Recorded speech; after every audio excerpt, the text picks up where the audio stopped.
Good morning and welcome to your Farm and Home Show. I'm your host, Julie Brown, the Warren County 4-H Youth Development Agent, and my guest this morning is Miss Janet Turley, the other Warren County 4-H Youth Development Agent. So today we're talking about, with any extension programs, they're always volunteer-based.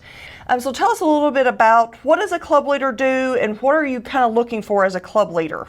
Okay, so like you said, we've got a large group of 4-H clubs and they're all volunteer based. So you and I do not have to go around and make sure we're doing all the clubs.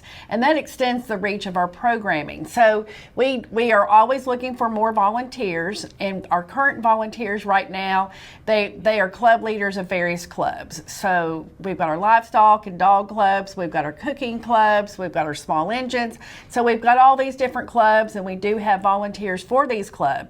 But there may be where we don't have a club. Somebody might say, well, I would be interested in, let's just say, a Pinterest club.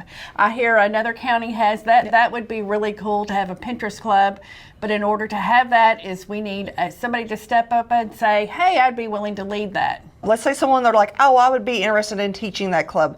What is the steps that they need to go about to be a volunteer for 4-H? Okay, the first thing is we have to do a volunteer risk management with them. So they have to do a volunteer background check and be screened for a volunteer. And once they jump through that hoop, then we also have a club leader training.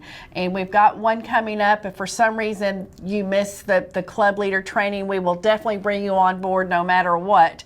But at the club leader training, you learn the basics of how a club should operate. You also learn about how to create an annual plan and have a meeting outline. There's different club lessons that we will provide also. Each volunteer gets a nice club leader notebook, and in the notebook pretty much has everything you need to know about being a volunteer. And also with the club leaders and the volunteers, like we don't throw you, I guess you'd say, to the wolves or whatever. With that, we train you, we help you along the way. If you need resources for the clubs, we work together with you as a club leader to help you find those resources.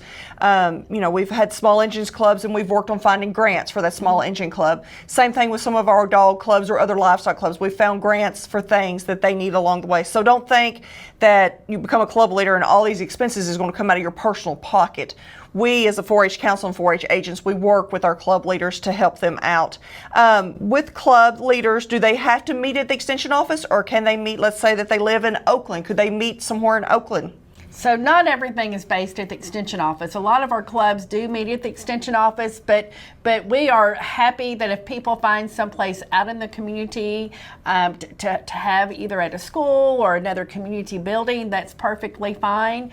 Sometimes it's appropriate that if they do it at their house. I know at the Small Engines Club, we do that. Actually, your husband and your son run that club, and you do that out at your house and your shop so that they can learn about all the different small engines. So if it's appropriate, that can be, but it doesn't have to be at the extension office. And we would just be happy to have, and also like our alpaca clubs. I've got a Cloverbud alpaca club and a bigger kid alpaca club. Both of those meet at those ladies' farms. So with being a club leader, don't be scared to do the background checks. It's the same as like the schools do for our parent volunteers, same thing Parks and Rec does for coaches and things like that. Same kind of background check. We do provide the training. We are there to help you, to support you, to help you find the information that you need to create your clubs. If they're interested in starting a club or they're thinking about a club, how do they need to get in touch with us? Call the Warren County Extension Office, and actually anyone out there in another county, contact your local cooperative extension service and say, hey, I am interested in getting a blank started, and we will be more than happy to work with you. So if there's a particular passion out there and we don't have that club, we will be more than excited to really get that started. Okay, so in the number here, if you want to contact Jen and I, is 270-842-1681 at the Warren County Extension Office. Please, we have about 20 some clubs here, but there's room for more. We love ideas. We add on clubs. If you're like, I can't do it right now in August, September, but maybe in January, you're like, I think I can start in January, contact us, because we do start clubs in the middle of the year and get kids involved as well. Right. So I appreciate you being on this morning with us, Janet. All right. And you all have a great rest of your day. And thank you for watching the Farm and Home Show.